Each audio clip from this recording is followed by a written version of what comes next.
Hi everyone, I hope you're having a good week. Well, I'm going to show you something a bit different this week. I've got some blue liquid in the back of my backpack sprayer and I'm going to show you exactly what it is and how we make it. It's Bordeaux mix if you hadn't guessed already, and it's fantastic as a fungicide on dormant vines. So without further ado, let's get straight into it. What is Bordeaux mix? Well, it's a fantastic copper-based fungicide. Copper has been used for centuries probably as a really good anti-growth, anti-fungal, anti-green anything really. It works really well. They paint it on the bottom of boats, for example, to keep all that sort of green stuff and slime off the bottom of boat hulls and things like that. But it also works particularly well in the garden and in the vineyard.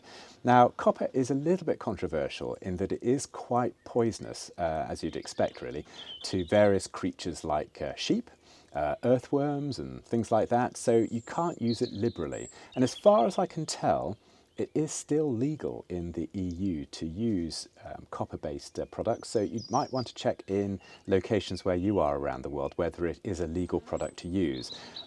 However, in the EU, as far as I can tell, you're still allowed to use about 4 kilograms of copper per acre per year over an average of 7 years. So don't quote me on that, it's just the research which I found out. You might want to do your own research as well, and if I'm wrong, then let me know in the comments, that'd be fantastic.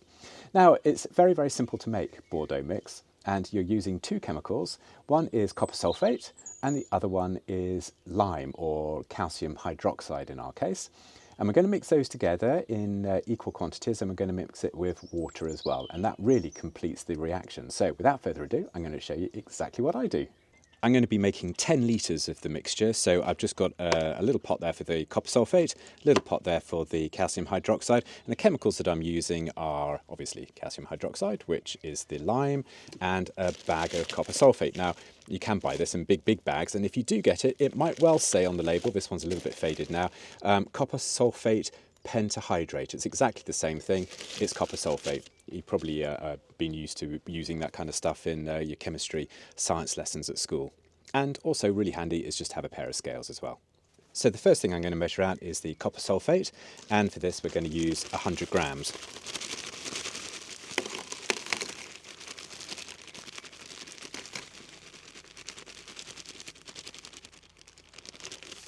That will do.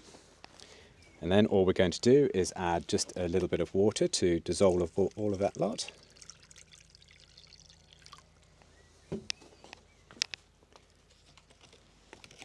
I'll just give it a bit of a stir, and then I'm just going to set it to one side so that can dissolve whilst we're preparing the next step.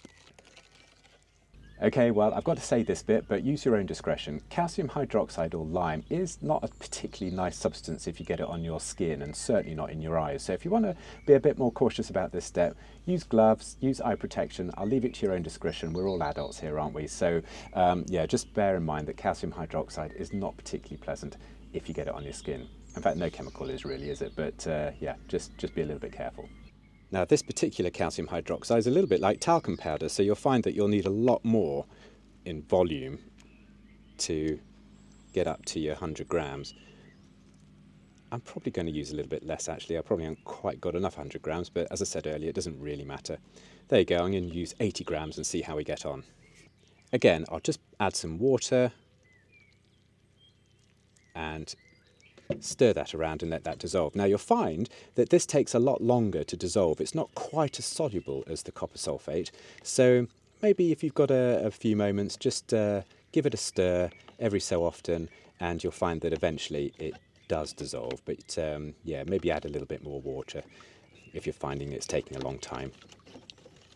Okay, so there we have it. We have our 2 chemicals.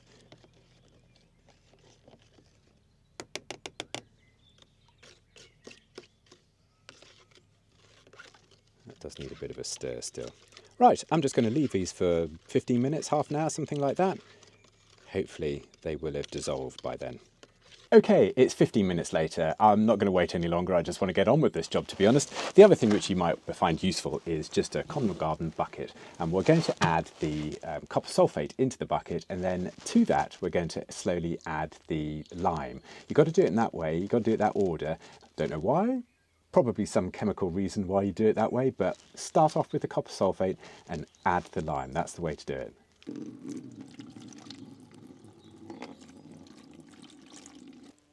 Now, I'm also going to add just a little bit more water as well. You don't have to be too worried about ratios of water here because we're going to just make the total solution up to 10 litres in a second. We've weighed out the active ingredients, so that's all that matters at this stage.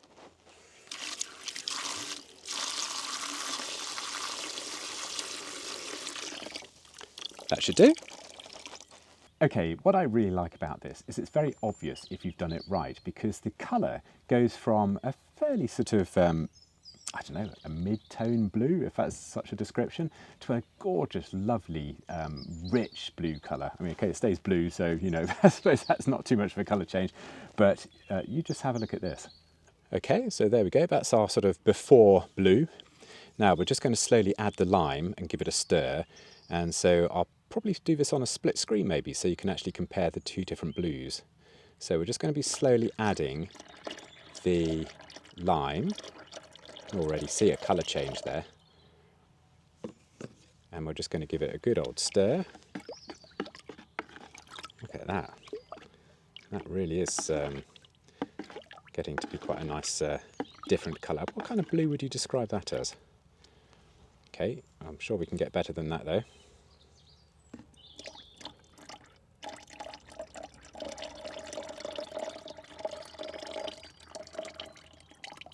You will find that you've got a little bit of undissolved lime left. Not all of it dissolves terribly easily. Don't worry too much about that. Right, we'll give that a stir. It does thicken up a little bit, so this is where we're going to be adding some more water in a second. But look at that gorgeous blue colour. Absolutely brilliant. So we know we've got the proper chemical reaction there between the copper sulphate and the lime. We'll give it a bit more of a stir, just to make sure that's all nicely mixed. And then all we're going to do now is to put this into the sprayer and make it up to 10 litres. We're going to be basically spraying 10 litres of this solution. Now, it's totally up to you. You can put this through a strainer if you're worried about little bits or precipitate or anything going into the sprayer that you don't want. That's absolutely fine. I'm just going to chuck it straight in.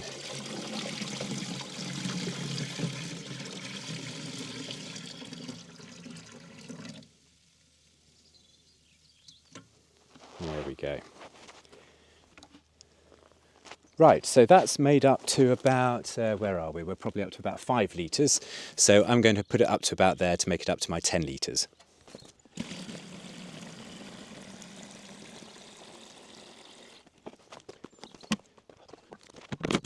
Right, let's go spraying.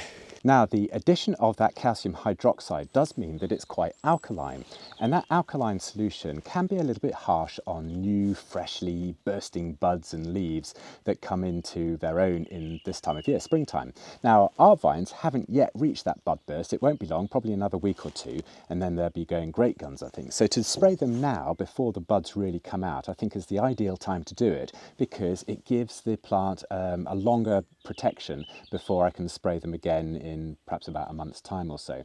Doing it now is a good idea too, because you'll find that this is weatherproof as well. You'll find that after a rainfall, you'll still have that bluish copper or staining, I suppose, for want of a better word, on the plant. And I think that's the reason why they actually developed this in the first place. It wasn't used as a fungicide to start with, it was actually used as a blue marker. And they used it next to the roadsides in France, and they found that a byproduct of it was the fact that the vines next to the roads didn't get or didn't suffer from mildew problems, and they thought, that's interesting. And then they sort of sprayed the whole vineyard and found that the whole vineyard didn't get mildew problems. So hence the reason of the success behind Bordeaux mix. I'm going to put this on my back now, go into the vineyard and see how we get on. All those nooks and crannies on the bark there are fantastic hiding places for the mildew spores, and the blue residue that you may be able to see in the video here is where the copper has dried, and it will stay there. Even if it rains, it will stay, protecting the vine from those spores. If you've got wooden posts like these ones here, give those a spray too with this spray, because they're going to be great hiding places for mildew spores too. So as I go up and down the aisle, I'll give them a liberal dose. Okay, well that's all the spraying done, and that's Bordeaux mix for you. We'll just have to see whether it works, to be honest. Keep our fingers crossed and take our chances, won't we? Anyway, as usual, a huge thank you to my patrons for making this channel what it is.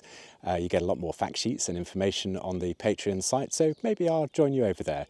But I hope you've enjoyed this video. I'll catch you later. Until the next one. Bye for now.